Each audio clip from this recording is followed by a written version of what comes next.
الصلاة خير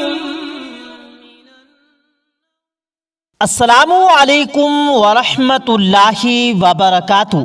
پیارے دوستو، مدینہ منورہ کی مسجد نبوی میں ہر جانب سے لوگ حجر نبوی میں مدفون نبی کریم جناب محمد الرسول اللہ صلی اللہ علیہ وسلم اور ان کے دو یاران خاص حضرت ابو بکر صدیق رضی اللہ تعالیٰ عنہ اور حضرت عمر رضی اللہ تعالیٰ عنہ پر سلام بھیجنے کے لیے حاضر ہوتے ہیں۔ حجر نبوی در حقیقت رسول کریم صلی اللہ علیہ وسلم کی زوجہ مطہرہ حضرت عائشہ رضی اللہ تعالیٰ عنہ کا حجرہ تھا۔ اس حجرے کو اللہ رب العزت نے یہ شرف بخشا کہ 11 ہجری میں اسی حجرے کے اندر رسول کریم صلی اللہ علیہ وسلم کی روح مبارک قبض فرمائی گئی۔ روضہ رسول کے اوپر ایک گنبد ہے، اس گنبد کے اوپر ایک کھڑکی ہے، جس کے حوالے سے پیارے دوستو بہت ساری تصاویر آپ نے سوشل میڈیا پر دیکھی ہوں گی۔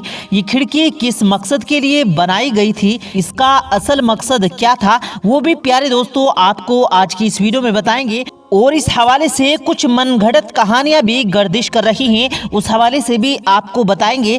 اور اس کے علاوہ پیارے دوستو حجرہ نبوی صلی اللہ علیہ وسلم سے متعلق اہم ترین انکشافات اور تفصیلات بھی آج کی اس ویڈیو میں آپ کو بتائیں گے۔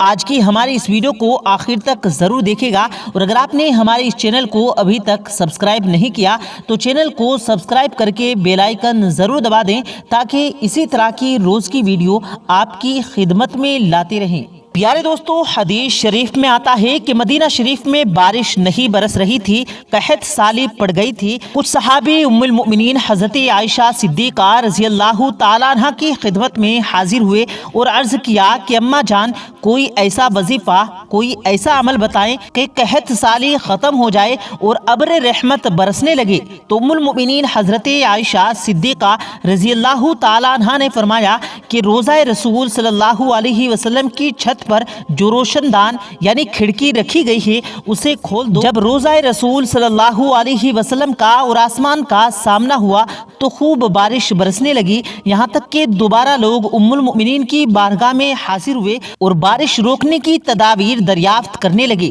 تو ام عائشہ صدیقہ رضی اللہ تعالیٰ عنہ نے فرمایا کہ روضہ رسول صلی اللہ علیہ وسلم کی وہ کھڑکی دوبارہ بند کر دیں۔ چنانچہ کھڑکی کو بند کرتے ہی بارش تھم گئی۔ پیارے دوستو، اس حدیث مبارکہ کے بارے میں چند ایک کی رائے ہیں کہ یہ ضعیف ہے، اور کچھ کا کہنا یہ ہے کہ یہ صحیح حدیث ہے۔ مگر دوستو، اس میں کوئی دو رائے نہیں کہ اگر حضرت عائشہ صدیقہ رضی اللہ تعالیٰ عنہ نے ایسا کہا ہوگا تو یقیناً اللہ تعالیٰ نے بارش برسائی ہوگی، اور جو یہ کھڑکی نما نشان ہے وہ آج بھی اس گنبد پر موجود ہے۔ لیکن پیارے دوستو، یہاں آپ کو کچھ ایسی کہانیوں کے بارے میں بتاتے ہیں جن کے بارے میں شاید آپ نے پہلے بھی سن رکھا ہوگا، آپ نے بھی اسی طرح ملتی جلتی کہانیاں سنی ہوں گی، لیکن وہ حقیقت سے تعلق نہیں رکھتی۔ اس حدیث مبارکہ کے بارے میں متعلق ہے کہ یہ حدیث کچھ راوی کہتے ہیں کہ یہ صحیح ہے۔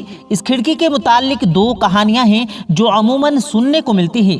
ایک یہ کہ حضرت عائشہ صدیقہ رضی اللہ تعالیٰ عنہ کے حکم کے تعویل میں روضہ اقدس کے کھجور کی ٹہنیوں سے بنی چھت پر جو روشن دان بنایا گیا تھا وہ سنت ان گنبدوں پر بھی قائم رکھی گئی۔ اسی طرح دوسری کہانی یہ ہے کہ ایک مرتبہ مدینہ میں کسی انسان نے گنبد خضرا کو معاذ اللہ شہید کرنے کا ارادہ کیا، اور وہ اس مقام پر اس بد ارادے سے پہنچا، مگر ایک تیز بجلی کی گونج نے اس انسان کو موت کے گھاٹ اتار دیا۔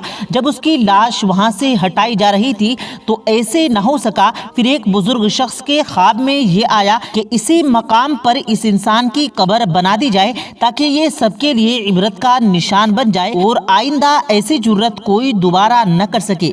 اس کے بعد اس انسان کی وہیں پر قبر بنا دی گئی اور اس پر سبز رنگ کر دیا گیا۔ تو پیارے دوستو، یہ ایک من گھڑت کہانی ہے، اس کا حقیقت سے دور دور تک کوئی تعلق نہیں ہے۔ اب پیارے دوستو، آپ کو بتاتے ہیں حرمین شریفین کے محقق ہاشمی نے روضہ رسول کے متعلق چند حقائق اور انکشافات کیے ہیں جن کے بارے میں شاید بہت سے لوگ نہیں جانتے ہوں گے۔ انہوں نے واضح کیا ہے کہ جسد مبارک کے تدفین کے مقام کے حوالے سے صحابہ کرام رضوان اللہ تعالی علیہ مجمعین نے اختلاف رائے تھا، جس پر حضرت ابو بکر صدیق رضی اللہ تعالیٰ عنہ نے اسی مقام پر تدفین کا فرمایا جہاں پر رسول کریم صلی اللہ علیہ وسلم کی روح مبارک قبض فرمائی گئی تھی، اس لیے کہ انہوں نے نبی کریم صلی اللہ علیہ وسلم کی زبان مبارک سے یہ ارشاد سنا تھا کہ ہر نبی کو اسی مقام پر دفنایا گیا تھا جہاں اس کی وفات ہوئی۔ اس کے بعد ابو طلحہ انصاری رضی اللہ تعالیٰ عنہ نے لحد کھودی اور جسد مبارک کو حجرہ نبوی میں جنوبی سمت دفن کیا گیا۔ اس ہاشمی نے بتایا کہ قبر اور دیوار کے درمیان ایک بالشت کا فاصلہ ہے۔ رسول کریم صلی اللہ علیہ وسلم کا سر مبارک مغرب کی سمت، پاؤں مبارک مشرق کی سمت اور چہرہ مبارک قبلہ رخ ہے۔ سن 13 ہجری میں حضرت ابو بکر صدیق رضی اللہ تعالیٰ عنہ کی وفات کے بعد انہیں نبی کریم صلی اللہ علیہ وسلم کے پہلو میں دفن کیا گیا اور ان کا سر نبی کریم صلی اللہ علیہ وسلم کے کندھوں کے قریب ہے۔ یہ حجرہ مٹی کی اینٹوں اور کھجور کے پتوں سے بنایا گیا تھا اور اس کی دیوار چھوٹی تھی۔ بعد ازاں حضرت عمر رضی اللہ تعالیٰ عنہ نے اس کی دیوار کو پہلے سے اونچا کرا دیا۔ خلیفہ دوم کی وفات کا وقت قریب آیا تو انہوں نے ام المؤمنین حضرت عائشہ صدیقہ رضی اللہ تعالیٰ عنہ سے اجازت چاہی کہ وہ اپنے ساتھیوں کے قریب دفن ہونا چاہتے ہیں۔ ام المؤمنین نے اصرار کرتے ہوئے اجازت دے دی۔ پہلے وہ خود وہاں دفن ہونے کا ارادہ رکھتی تھی۔ حضرت عمر رضی اللہ تعالیٰ عنہ کی تدفین کے بعد جب عائشہ رضی اللہ تعالیٰ عنہ نے حجرے میں اپنے تینوں قبور کے درمیان دیوار تعمیر کروا دی، اس دیوار نے حجرہ نبوی کو 2 حصوں میں تبدیل کر دیا، شمالی حصہ ام المؤمنین کے رہنے کے لیے اور جنوبی حصہ قبر کے لیے۔ خلیفہ الولید بن عبد المالک کے دور میں یہ دیوار گر گئی۔ حضرت عمر بن عبد العزیز نے جا کر معائنہ کیا تو دیکھا کہ دیوار کا ثبوت قبروں پر ہوا۔ حضرت عمر رضی اللہ تعالیٰ عنہ کے پاؤں ظاہر ہو رہے تھے۔ عمر بن عبد العزیز رحمۃ اللہ علیہ نے دوبارہ سے پوری دیوار کو مربع شکل کے کالے پتھروں سے تعمیر کرایا جو خانہ کعبہ کے پتھروں سے مشابہت رکھتے تھے۔ حجرے میں داخل ہونے کا واحد راستہ سبز رنگ کا مشرقی دروازہ ہے جو 600 برس سے زیادہ پرانا ہے۔ داخل ہونے کے بعد ہی سامنے سفید رنگ کا سنگ مرمر ہے جس کو شاہ فیصل شہید کے دور میں بنایا گیا تھا۔ اس کے بعد سیدہ فاطمہ رضی اللہ تعالیٰ عنہ کا تخت ہے، اس کے عقب میں ان کی محراب ہے۔ تخت وہ مقام ہے جہاں صلاح الدین اور حکمرانوں کی جانب سے پیش کیے جانے والے قیمتی ہدایات کو رکھا جاتا ہے۔ اس تخت میں موجود تمام چیزوں کو ٹرین کے ذریعے استنبول کے توپ کوپی مال پہنچایا گیا جہاں وہ آج تک محفوظ ہے۔ حجرے کے اندر مغرب کی سمت بائیں جانب سے روضہ مبارک کی طرف جائیں تو سبز غلاف سے ڈھکی ہوئی دیوار نظر آتی ہے۔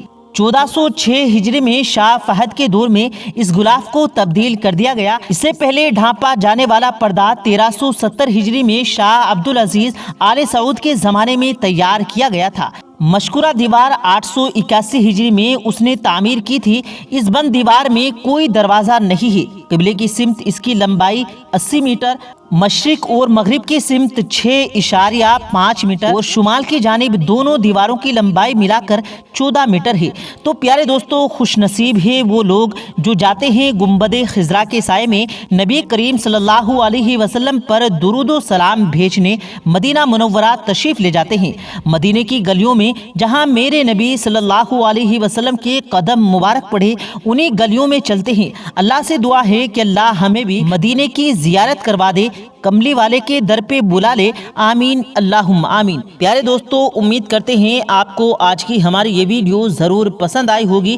ویڈیو پسند آیا ہو تو ویڈیو کو لائک کر کے اپنے دوستوں میں ضرور شیئر کریں، اور اگر آپ نے ہمارے چینل کو سبسکرائب نہیں کیا تو چینل کو ضرور سبسکرائب کریں۔ ملتے ہیں پھر ایک نئی ویڈیو کے ساتھ، تب تک کے لیے اللہ حافظ۔